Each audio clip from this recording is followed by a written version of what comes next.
دالي أنت بيجني دالي مثل جاي سباتش شيء ترى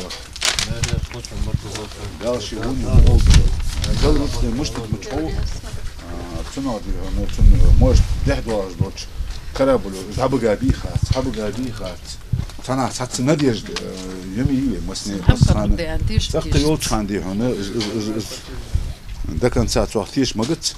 Для семьи пропавшего матроса такая помощь и искренние слова поддержки сейчас как никогда важны. Во дворе у Тумгоева собрались все родные и близкие. До трагического случая Хамзат несколько лет работал матросом на рыболовецком судне. Здесь, в республике, у него остались жена и маленький ребенок, которому нет и 2 лет. Конечно, утрата большая, ничем не восстановишь ту утрату, ту боль, которую сегодня чувствует эта семья.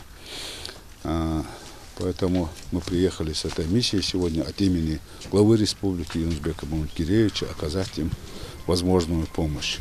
И в дальнейшем будем оказывать помощь, какая будет необходимость этой семье.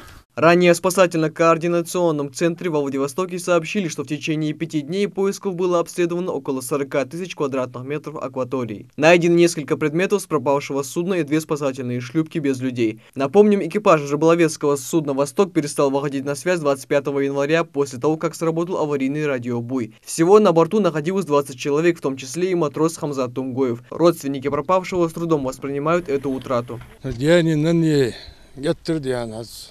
ناخذ عشان أخرج ديانا المشهور دزيان الصدي أنا سك مش هو متى يعني تازت سك دعبي الله متى خالص يعني طلعت يعني لابس ولتي يعني أير يعني خارنا يعني كيرش بابو عشان بابدي. Судно попало в сильнейший шторм с порывистым ветром. В субботу погода в Японском море начала улучшаться, что облегчило поиски. Следствие рассматривает 3 версии случившегося: нарушение правил судовождения, техническая неисправность судна и погодные условия. На сегодняшний день новых следов судна или команды спасатели пока не нашли. Хотя масштабные поиски остановлены, другие суда, проходящие в этом районе, продолжат искать пропавших. И несмотря ни на что, родные и близкие не теряют надежду вновь встретить Хамзата в родном доме на родной земле. Микаил Тангиев, Сурхан Кусиев, Новости 24.